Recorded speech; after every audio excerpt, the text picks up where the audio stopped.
Hello, this is David Kettlewell, and welcome to Medical Matters, because life matters. We're going to be talking today with a very unusual individual who helps people who are coming out of hospital systems and the jail to get their life back on track. We'll be back in a moment. I'd like to introduce our guest. His name is Dave Edgerton. He's an independent living specialist, and you work through an organization called Western New York Independent Living, Inc. And Yes. The work generally is to get involved deeply in certain areas of society. In your case, it has to do with people in the, let's say, hospitals, coming out of hospitals, and helping them get their life back on track. Yeah, these are people that have become disabled, whose lives have fallen apart. A lot of times they've lost their home. Sometimes they've lost their family. They don't have anybody to lean on, and that's where I come in and help them pull their lives back together. Okay, and you personally have a Yeah, disability? I was born with half an arm, and I don't see myself as disabled. Right. Okay.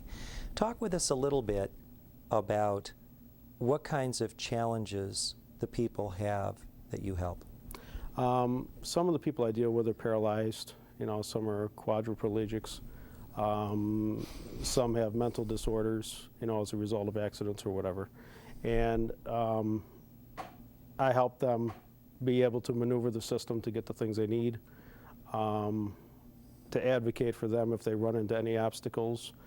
I always tell people, you know, especially people I get out of nursing homes, that you're going to have to take control of the reins, because I'm not going to move in with you. You're going to have to live your life, you know. So I will coach them, I will lead them, I will guide them, I will walk with them every step of the way to the end of the earth.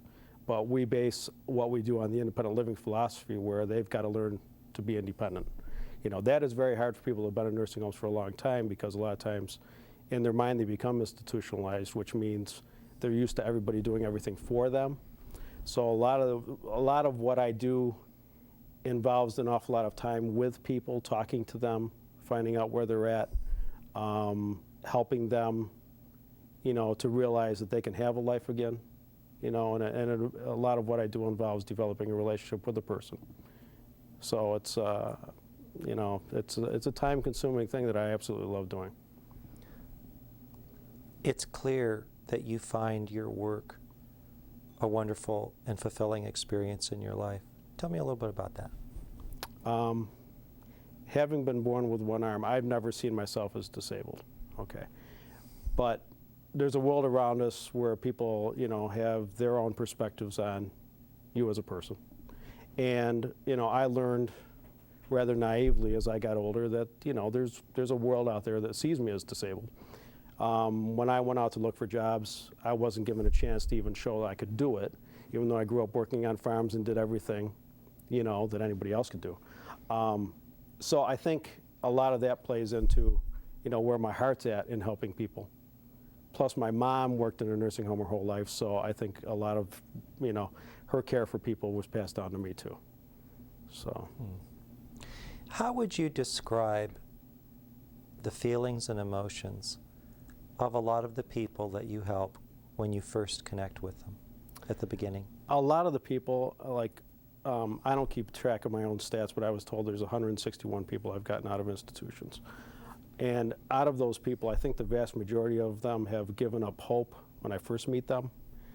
And a lot of what I do is try to restore that hope, because they're going to have to walk out their lives themselves. And without hope, they're not going to be able to do that. So that's the vast majority of what I do. Is to restore hope back into them, that they can have a life again, you know. And I think a lot of the stuff that helps them is the fact that, you know, our agency is made up of disabled people who are living their lives, you know, to some, you know, level of success, whatever that means, and, you know, they're able to, you know, see that, well, there's a disabled person who's living his life. You know what I mean? I'm not some person who was born with a silver spoon in his mouth walking in. You know what I mean? I had to build my life, and I'm there to set an example, you know, that you can do this too.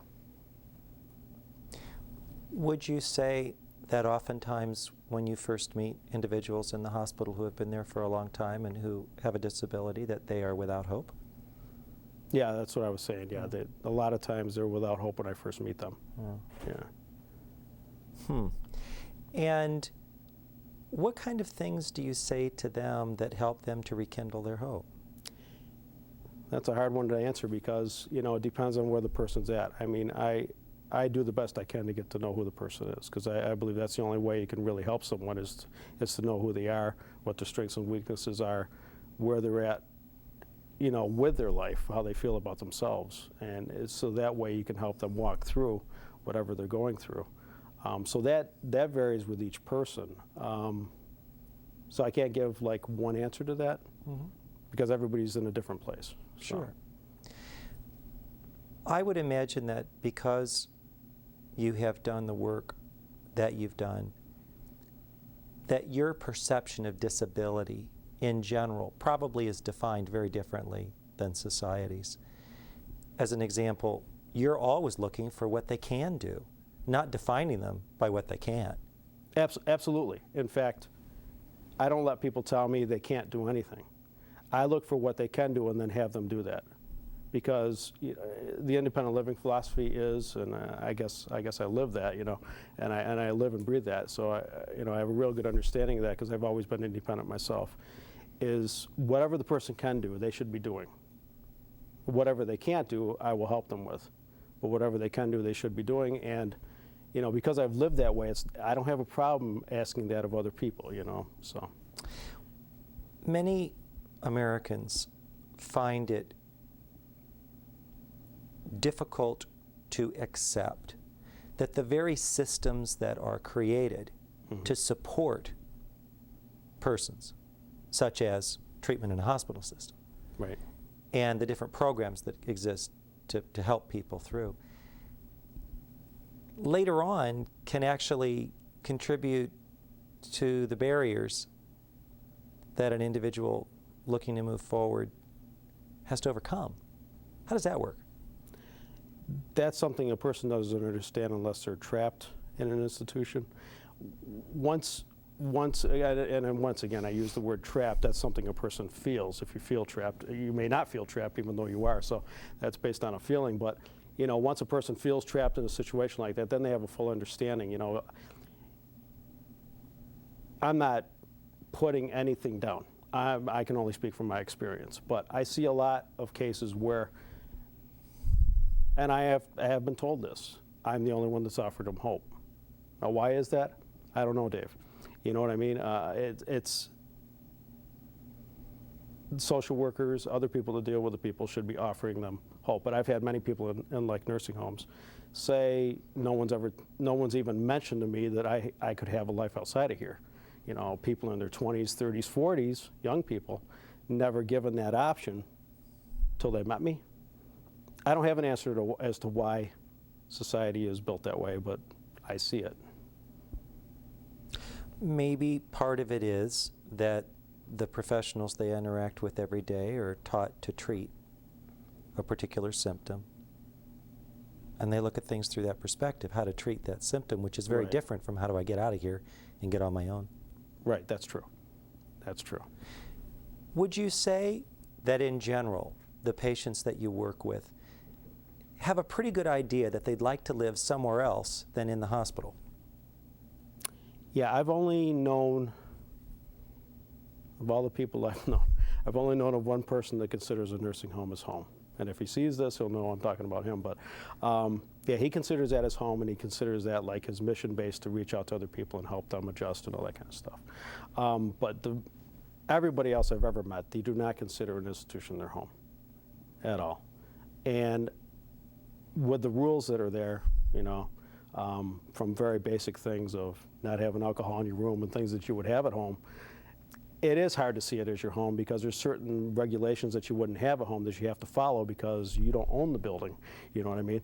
So it's the difference between what we define as an institution and what we define as a home.